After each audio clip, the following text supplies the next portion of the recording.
Usai Komisi Pemilihan Umum mengumumkan hasil Pilpres 2024, bola panas kini tertuju ke gedung Mahkamah Konstitusi. Ya, Rabu kemarin jadi sidang perdana gugatan sengketa Pilpres 2024 ada pasangan Capres-Cawapres Anies Mohaimin dan juga pasangan Capres-Cawapres Ganjar Mahfud yang posisinya sebagai pemohon. Ada sejumlah momen yang menarik yang terjadi saat sidang perdana dan saat sidang pembacaan jawaban termohon, kemudian juga jawaban dari pihak terkait dan dalam gugatan sengketa Pilpres. Nah, salah satu yang paling disorot adalah momen saling sindir. Nah, salah satunya adalah saat pihak pemohon Capres atau Cawapres Mahfud MD dengan Ketua Tim Kuasa Hukum Prabowo Gibran Yusril Iza Mahendra saat sidang gugatan sengketa Pilpres kemarin. Nah, calon wakil presiden Mahfud MD ini mengutip pernyataan dari pakar hukum tata negara Yusril Iza Mahendra yang meminta agar Mahkamah Konstitusi tidak fokus pada masalah angka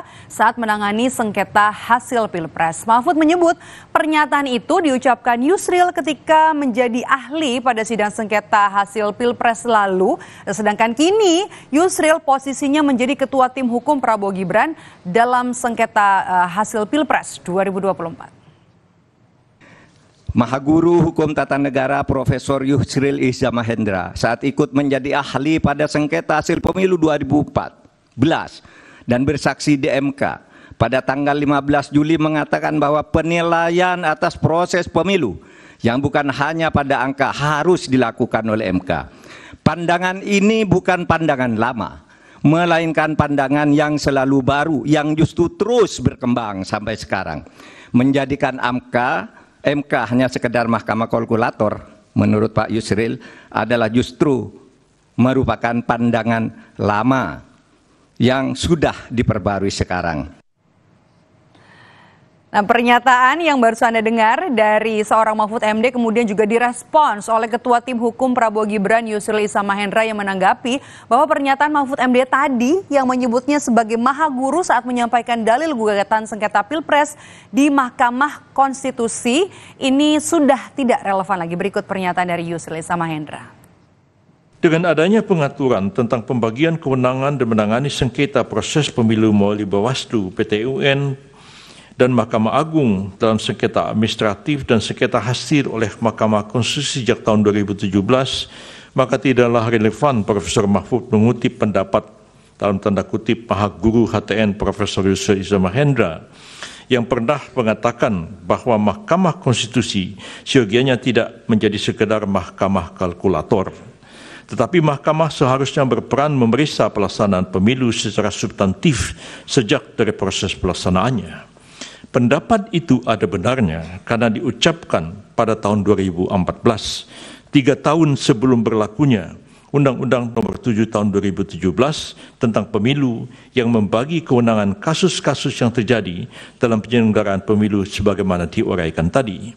Sebab itu pendapat tersebut dapat dikategorikan seperti dikenal dalam ilmu fikih, yaitu qaul qadim, satu pendapat yang dimansuhkan, dibatalkan atau ditinggalkan, dengan qaul jadid atau pendapat baru karena norma-norma hukum yang mendasarinya juga telah berubah.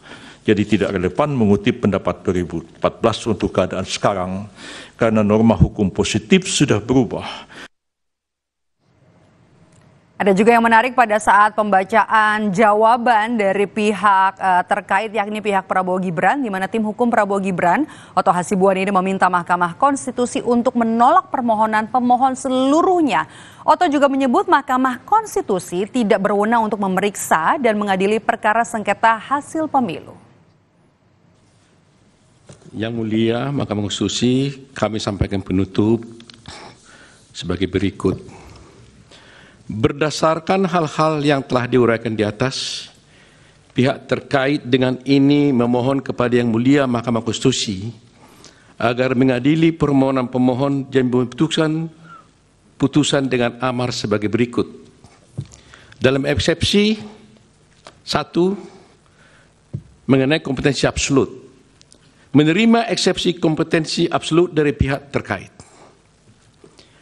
2, menyatakan Mahkamah Konstitusi tidak berwenang untuk memeriksa dan mengadili perkara akuo. Kedua, mengenai eksepsi cacat formil. Satu, menerima eksepsi dari pihak terkait untuk seluruhnya, menyatakan permohonan pemohon cacat formil. Ketiga, menyatakan permohonan pemohon tidak diterima atau need of function. Dalam pokok perkara, menolak permohonan pemohon untuk seluruhnya. Demikian keterangan pihak terkait ini disampaikan dengan harapan Mahkamah Konstitusi berkenan untuk menerima dan mempertimbangkannya sehingga dapat menolak permohonan daripada pemohon. Sekian dan terima kasih. Masih dalam gugatan sengketa Pilpres, Saudara, kali ini Komisi Pemilihan Umum Republik Indonesia membantah telah melanggar hukum karena menerima pencalonan pasangan Prabowo Gibran sebagai peserta Pilpres 2024. Sebelumnya, kubu Anies Mohaimin mempersoalkan pencalonan Gibran Raka Buming Raka. Bahwa dalil pemohon yang menuduh termohon sengaja menerima pencalonan pasangan calon nomor urut 2 secara tidak sah dan melanggar hukum, sebagaimana tercantum dalam permohonan pemohon pada halaman 22 sampai dengan halaman 34 adalah dalil yang tidak berdasar dan mengada-ngada. Andaipun pemohon mendalilkan penetapan pasangan calon wakil presiden nomor urut 2 tidak memenuhi syarat formil, semestinya pemohon melayangkan keberatan atau setidak-tidaknya keberatan ketika pelaksanaan mulai dari pengundian nomor urut pasangan calon sampai dengan pelaksanaan kampanye dengan metode debat pasangan calon. Bahwa tampak aneh apabila pemohon baru mendalilkan dugaan tidak terpenuhinya syarat formil pendaftaran pasangan calon presiden tahun 2024 setelah diketahui hasil penghitungan suara.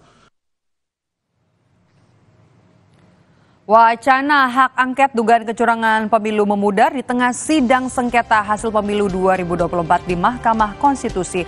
Ketua DPR Puan Maharani menyebut tak ada instruksi khusus untuk menggulirkan hak angket. Simak ulasannya usai jeda di Rumah Pemilu.